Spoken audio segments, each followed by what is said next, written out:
This is the Levant Mine, also nicknamed the Mine Under the Sea. It was first opened in 1820 and would eventually reach 2,000 feet deep into the earth, but also a full mile underneath the Atlantic Ocean. I'm sure you could imagine what might happen if one of those tunnels were to fail. Incredibly, that isn't even the worst of the conditions within. This is the story of the Levant mine disaster. There are a lot of jobs today that are stressful for one reason or another. Some are just exhausting or emotionally draining, but the number of jobs that are truly life-threatening pales in comparison to a couple hundred years ago. While some of the improvements can be credited to new safety technology and better training, the real reason things have gotten much better is legislation. Because no matter how many injuries something might prevent, there's nothing quite like the threat of legal action to get a business to actually pay for safety equipment and mandate its use. Mining in particular has never been an easy job and still isn't. However, it's a lot better with things like electricity, forced airflow, hydraulic motors, and geological tools that can actually test how safe it is to dig somewhere. People working just a couple hundred years ago, though, didn't have access to most or all of those things. One of these mines was known as the Levant Mine and was located on the very far southwestern tip of England. It opened in 1820 and was primarily a copper mine, but also extracted tin and smaller amounts of arsenic. At the time, copper and tin were about to become very important and very lucrative since they could be used to make brass and bronze. But for the people working there, the conditions deep in the mine were nothing short of horrific. Reaching down about 600 meters or 2,000 feet below the earth, the Levant mine was pitch black, scorching hot, and parts of it stretched horizontally a whole mile underneath the Atlantic Ocean. And practically begging fate, one of the mine shafts named 40 Backs was as little as 12 meters or 40 feet from the seabed above. If that tunnel had ever failed, the mine would have filled with water too quickly for anyone on the lower levels to escape. But even without the threat of suddenly drowning quite literally looming overhead, the rest of the mine was no less forgiving. With temperatures sometimes reaching 40 degrees Celsius or over 100 Fahrenheit, many of the miners were forced to work almost naked to avoid passing out from heat stroke. Some didn't even wear work boots because they would fill with sweat, which would then put them at risk of trench foot. And all of this would have been done in total darkness if not for one thing. Before entering the mine every day, the workers would collect a handful of clay from a pile on the surface and use it to stick a candle on top of their heads or in later decades onto their helmets. Since each man needed both hands to work, climb, and use their tools, lanterns weren't a possibility, and the mines were too massive to hang lights along every passage and keep them all fueled. So as strange as it looked, this was the only real way to see anything down there. Of course, this came with a whole new set of problems too. Candles would regularly blow out during work and would need to be relit, so men carried matches in waterproof brass containers. But incredibly, even that is just the start of it. Each day, hundreds of men would climb down into the mine through one of its shafts with 80 ladders between them and the bottom level. Once they were down there, they'd use hand drills to dig thin channels into the rock about 1.5 feet deep to fill with gunpowder. A fuse would then be set and the tunnel would be cleared while the men waited for the explosion to shatter the next couple hundred feet worth of stone. Afterwards, they'd go back in and clear the debris with hand tools. More delicate areas, on the other hand, were done entirely using hand tools, and after the miners passed through, other teams would bring logs and wooden planks in behind them to shore up the passageway, then repeat the process all over again. All the while, hundreds of tons of stone and ore need to be hauled kilometers back to the mine shafts every day where they could be lifted up and processed. This involved using several hundred-pound mine carts pulled by horses and mules accustomed to working underground. To make things worse and even more tiring than they already sound, at the end of a full day's work, men still need to climb back up and out of the mine up the 80 flights of ladders if they were at the very bottom. This process could take a full hour and a half, not to mention the walk back to their hometowns afterward. And to add insult to injury, the possible 3 hours a day spent climbing ladders wasn't paid time. You were only on the clock when you actually got to your floor of the mine for one of the 3 8-hour shifts each day, except Sunday. All things considered, the Levant mine certainly sounds like one of the worst jobs a person could have.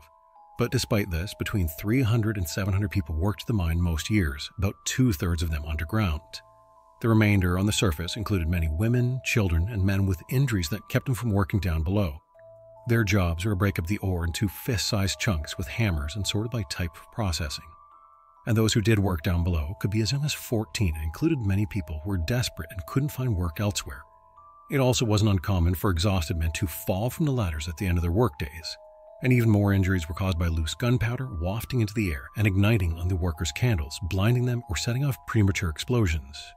Afterward, men who were unconscious or too injured to make the climb back up would be hauled up with ropes, or later on, one of these skips, which were a pair of buckets that had their own dedicated shaft for lifting stone and ore out of the mines. By 1840, engines were starting to become a little more common and began to be used in the mine, and this is how those skips were powered. Basically, these two buckets moved along vertical tracks inside of a mine shaft with a cable linking both of them over a pulley at the top. So when one went down, the other came up. This meant the steam engine powering them only needed to generate enough power to move the ore itself and not the skips, since they would counterbalance one another. Then in 1857, 37 years into the mine's operation, there was another new innovation. A new system was installed for the workers to get in and out of the mine. This new system would come to be known as a man engine. A man engine was like a vertical conveyor belt or lift system with platforms for the men to stand on. It required that a 1,000-foot wooden rod be inserted into the mine shaft. Then, every 12 feet, there was a little wooden platform attached to this rod and a handlebar at chest height. Then at the top of this rod, at the surface, there was an engine which lifted the rod up 12 feet and then lowered it back down 12 feet. So the miners would wait for the platform to come down, step onto it, and be raised up 12 feet. Then at the highest point, they would step off onto a platform attached to the mineshaft wall. Then they wait for the next platform to come back down before stepping back on and repeating the process 137 more times to reach the surface from the very bottom. Now, obviously, this sounds insane, and it was, but when the alternative was to climb 80 ladders back to back, it's also easy to see why the workers were actually happy about the new machine. Compared to the hour-and-a-half climb up the ladders, the man engine only took half an hour and was a lot safer for the exhausted miners in the long run. Though the danger of missing a step and falling was still there, it was an improvement for 1857 and even saw reduced rates of lung and heart issues and extended average lifespans for workers in mines that had them. And thanks to a series of gears, the engine was able to move the full 24-ton weight of the loaded rod with only 30 pounds of steam pressure per square inch. So regardless of how unusual it seemed, the man engine really was an improvement. On the other hand, the problem was that already by the 1850s, the first recognizable modern elevators had begun to be used, and even among similar man engines, the Levant Mine engine was sort of primitive. It only used one moving rod as opposed to two, which effectively doubled the time it took to reach the top or bottom, because half the time was spent waiting on stationary ledges instead of stepping to a second moving rod. Additionally, it used a type of engine that could be choppy and unreliable. This was later replaced in 1893, but by then the man engine was practically ancient technology anyway. But despite this, it continued to be used for almost another 30 years. By 1919, 62 years of constant use had worn down components, rotted wood and heat and moisture of the mine shaft, and put the machine under the stress of millions of repetitions, carrying as many as 130 people at a time. Hundreds of individual parts were replaced over the years, but finally, it was too much anyway. On October 20th that year, the morning shift was winding down and miners were packing up and starting to make their way back to the surface around 3 p.m. Many of them had just survived World War I, only to return home to a struggling economy and few ways to support their families. Time and time again, those men and the workers before them had told management that the man engine wasn't safe. It was rickety and the parts shuddered as it moved. Many of the landings and steps had also been eaten away and not properly repaired, but management declined to do anything about it. Replacing the engine would cost a lot of money, and while there were plans to dig a new vertical shaft and install something a little more modern, work had yet to even begin. By then, the mine employed 331 people, with 187 of them working below ground. And as more and more people filed onto little wooden steps, filling it nearly to capacity, just 18 inches from the top of the stroke, as most of the men were getting ready to step off, there was a bang. This was the sound of a bracket connecting the top beams to the rod that had been wearing down for 5 years since it was last replaced. In a single moment, it broke away and the 1,000-foot rod and all the men began to fall. Near the very top of the shaft, the men disappeared screaming as the only thing that they had to hold on to plummeted back into the mine shaft. As it did, it bent and buckled, breaking through the catchwings that were supposed to keep it in place. So after dropping the first 12 feet and slamming into the bottom of the mine shaft, the top 300 feet of the rod broke off and continued to fall on its own. Men farther down the engine began to realize something was happening and could hear what seemed like an avalanche of stone and wood coming down toward them. As the platform shook under their feet and started to slide, dozens of workers leapt onto the nearest ledge with the landings of different floors if they could. Others just held on for their life and found themselves sliding down level after level into the dark. As this happened, their candles were blown up by the sudden movement, and the shaft was filled with the crashing sounds of rock all around as the rod buckled and dug into the wall of the mine shaft, causing a partial cave-in. Then a moment later, the dust began to settle, and the rumble of stone and metal was replaced with silence for a moment, and then with the growing cries of men trapped calling for help, many of them separated from one another and nearly all in total darkness. After the rod plummeted from the surface, the 300-foot piece that had broken off fell almost another 300 feet, shattering wooden beams and landings along the way before finally piercing the shaft wall and coming to a stop. In doing so, it also completely blocked the tunnel by taking out so many of the supports.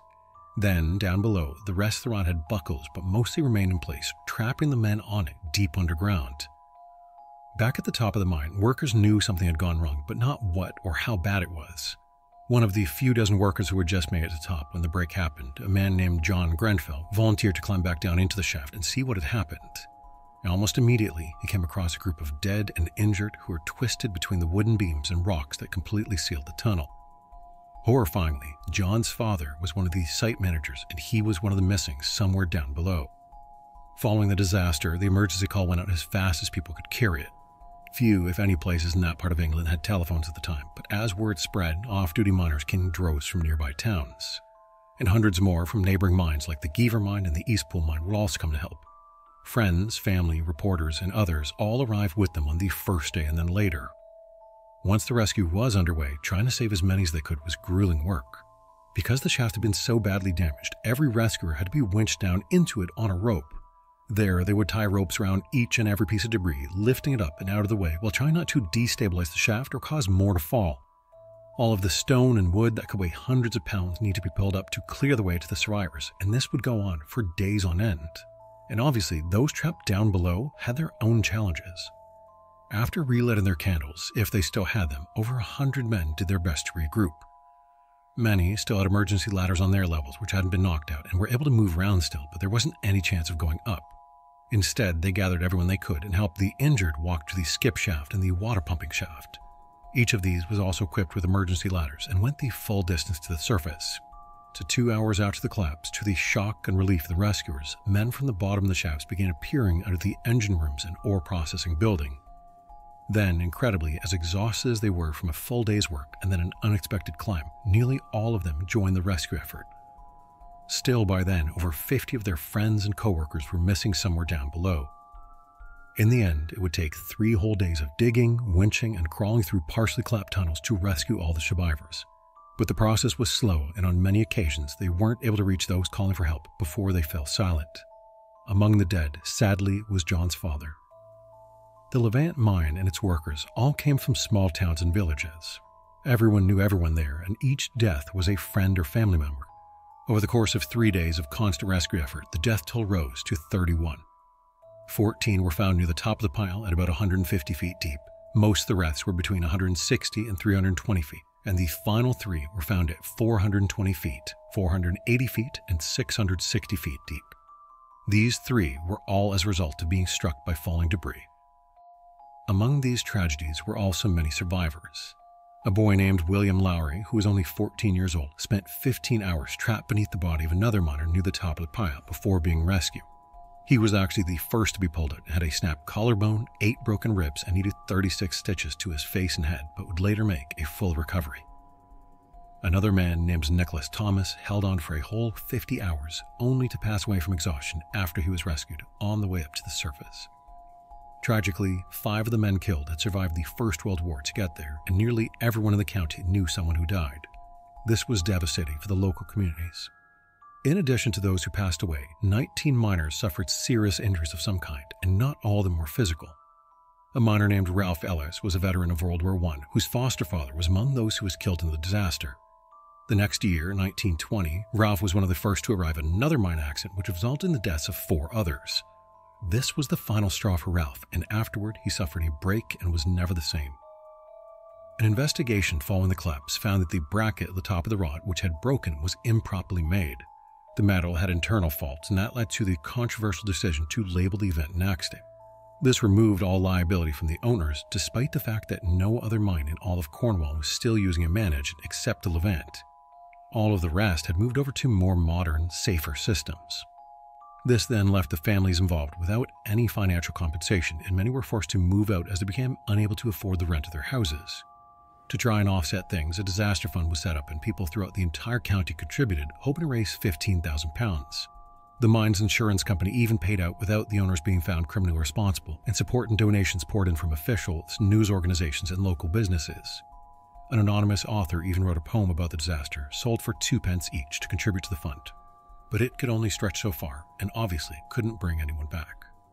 The mine itself continued for a few years until 1930, but it was a shadow of its former self. The price of tin in the post-war economy and then the 1930s depression made it impossible for the man engine to be replaced with a more modern system. In 1967, the mine's beam engine came into the care of the National Trust, which is a conservation agency, and was maintained as a historical piece. Other parts of the mine have been gradually rebuilt on the surface or brought back into working condition as historical pieces. The Levant Mine remains open to the public to this day, but the underground portion is firmly sealed shut.